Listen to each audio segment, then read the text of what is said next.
வணக்கம் நண்பர்களே. உங்களில் எத்தனை பேர் நீங்கள் நடிகர் விஜயினுடைய பரந்தூர் விமான நிலைய திட்டத்துக்கு எதிர்ப்பு தெரிவித்த கூட்டத்தில் பேசினது உள்ளர்த்தம் உங்களுக்கு புரியும்? உங்களுக்கு எத்தனை பேருக்கு புரியும் எனக்கு தெரியல. அவருடைய பேச்சினை கூர்ந்து கவனித்தேன். பேச்சினை அவர் பேசியது வேண்டுமானால் 2-3 நிமிடங்களுக்கு மேல் இருக்காது. ஆனால் அவர் அந்த பேசுவதற்கு முன்பாகவும் பேசிய பின்பும் ஏற்படுத்திய ஒரு நிகழ்வு பிம்பங்கள், அதாவது அந்த அதுக்கப்புறம் நடக்கிறது, அதுக்கு முன்னாடி நடந்தது, இதுதான் அந்த பேச்சினை கூர்ந்து கவனிக்க வைக்கும். அவர் மிகச்சிறந்த உத்திகளை கையாளுகிறார். ஆனால் அந்த உத்திகள் அவராக எடுத்துக்கொண்டதாக தெரியவில்லை, சுயமாக சிந்தித்ததாக எனக்கு தெரியவில்லை. ஆனால் உங்களை நான் இந்த ஒரு கேள்வி கேட்டேன். உங்களில் எத்தனை பேர் விஜயினுடைய பரந்தூர் விமான நிலைய எதிர்ப்பு அந்த பேச்சினை நீங்கள் எத்தனை பேர் கேட்டீர்கள் என்று? எனக்கு ஒரு விஷயம் தெரியும். அவர் நிச்சயமாக பரந்தூர் விமான நிலையம் வரக்கூடாது, வேற எங்கேயாவது போய் கேட்டுங்க அப்படின்னு தான் சொல்வார். அதில் மாற்று கருத்து இல்லை. அது உன்னிப்பாக கவனிக்க வேண்டிய அம்சமாக நான் கருதவில்லை. அவர் குறிப்பிடும்போது த கவர்மெண்ட் ஆஃப் இந்தியா, இந்திய அரசாங்கத்தை மைய அரசு என்று குறிப்பிடவில்லை, ஒன்றிய அரசு என்றுதான் குறிப்பிட்டார். இங்கு ஆளுகின்ற அரசு என்றுதான் குறிப்பிட்டார். இந்த ஒன்றிய அரசு என்ற சொல்லாடல் யாருக்கு பொருந்தும் என்பதையும் நீங்கள் மனதில் வைத்துக் கொள்ளுங்கள். இந்த ஒன்றிய அரசு என்பதே ஒரு சின்ன குறியீடாக நான் கருதுகிறேன். காரணம், எத்தனை எதிர்ப்புகள் இருந்தாலும், எத்தனை முரண்பாடுகள் இருந்தாலும், எத்தனையோ கொள்கை வேறுபாடுகள் இருந்தாலும், நம்மளை நம்பி வந்தவர்களை காப்பது நம்ம கடமை இல்லையா? இந்த ஸ்லாங்கில் தான் அவர் மாநாட்டில் பேசினார். அதுபோல் இவர் யாரையும் வரவேற்க தயாராக இருக்கிறார்.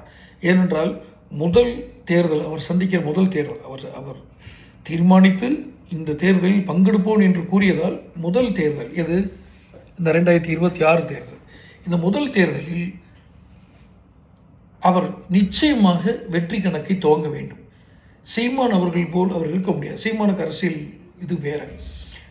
அதனால அந்த வெற்றியை பெறுவதற்காக அவருக்கு யாரோ ஒருவர் சில வியூகங்களை அமைத்து கொடுக்கிறார்கள். அந்த வியூகம், அதில் ஒன்று, அவர் நன்றாக கவனியுங்கள், நான் கூர்ந்து கவனிங்கள், நான் சொன்னது, அவர் குலதெய்வங்களை குறிப்பிடுகிறார். அந்த அந்த இடத்தினுடைய, அந்த மண்ணின் மைந்தர்களுடைய குலதெய்வங்கள், வழிபடும் தெய்வங்கள் பேரை குறிப்பிடுகிறார்.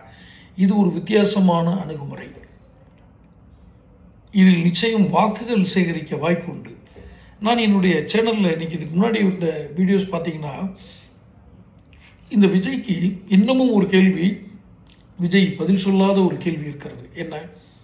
உங்கள் மாநாட்டிற்கு யார் செலவு செய்தது? எது முதல் மாநாடு நடந்தது இல்லையா, அதுக்கு யார் செலவு பண்ணார்? நடிகர் விஜயனுடைய முதல் அரசியல் மாநாட்டுக்கு செலவு செய்தது யார்? யாரோ ஒருத்தர் மட்டும் செலவு பண்ணியிருப்பாங்களா? இது என்ன கேள்வி? அவர் எல்லா கட்சி உறுப்பினர்கள்ட்டையும் ரசிகர்கள்ட்டையும் வசூல் பண்ணியிருப்பாருன்னு சொல்லியிருந்தால், அப்படி பதில்னா அது இத்தனை பிரம்மாண்டமாக இருக்க வாய்ப்பில்லை. காரணம், தன் உறுப்பினர்களிடம் மட்டுமே பணத்தை வசூல் செய்து வேறு எந்த நிறுவன தலைவர்களிடமோ வணிகர்களிடமோ பெரும் இண்டஸ்ட்ரியலிஸ்டமோ வாங்காத ஒரு தலைவர், வாங்காத ஒரு கட்சி பெரிய பிரம்மாண்ட மாநாட்டை நடத்த முடியாது. நீங்கள் குறைந்தது ஒன்றை குறிப்பிடுங்கள்.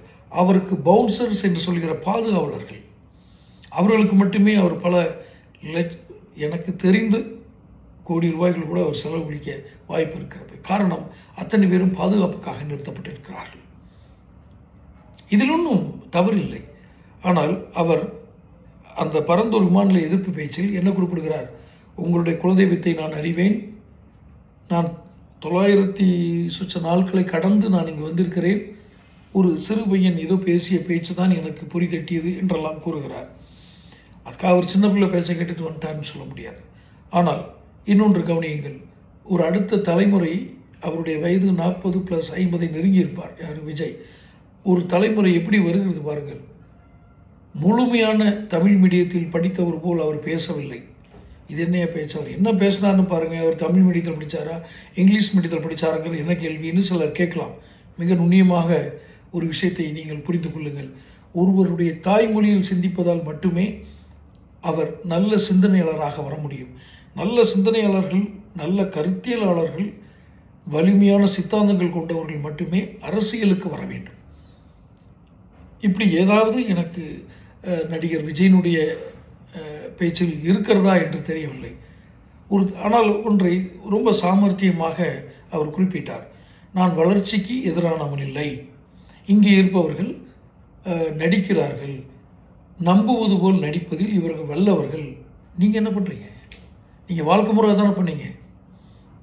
விஜய் உண்மையிலேயே திரைப்படங்களில் நடிக்கிறார் என்று தெரிந்தாலும் கூட அவருடைய ரசிகர்கள் உண்மையிலேயே நம்புகிறார்கள் இல்லையா? நம்புகிற மாதிரி நடிக்கிறதுங்கிறது மற்றவங்களுக்கு எப்படியோ, ஆனால் உங்களுக்கு தொழிலே தானே. நீங்கள் அழுகிறீர்கள், சிரிக்கிறீர்கள், காதல் செய்கிறீர்கள், நீங்கள் டூயட் பாடுகிறீர்கள், எல்லாமே நடிப்பு தானே, உண்மை இல்லையே உங்களுடைய திரைப்படங்கள். உண்மையிலேயே நீங்கள் உங்கள் கூட நடிச்ச நடிகைகள்லாம் காதலிச்சு காம உணர்வுடன் பார்க்குற வாய்ப்பு இல்லை இல்லையா? காமுறுவதுக்குன்னா எந்த வாய்ப்பும் இல்லை. அப்போ நடிப்பு தான்.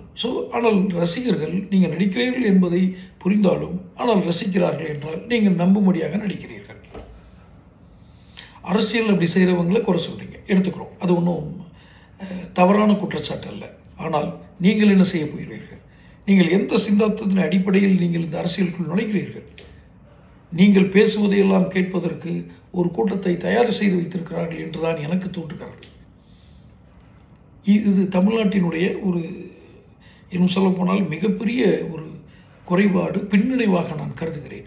இப்படி எந்த கருத்தியலையும் எந்த ஒரு சித்தாந்தத்தையும் சரியாக உள்வாங்கிக் கொள்ளாத ஒரு கூட்டத்தை தமிழ்நாட்டில் உருவாக்கி வைத்திருக்கிறார்கள். இதை யார் வேண்டுமானாலும் அறுவடை செய்யலாம். அதுதான் ஆபத்து.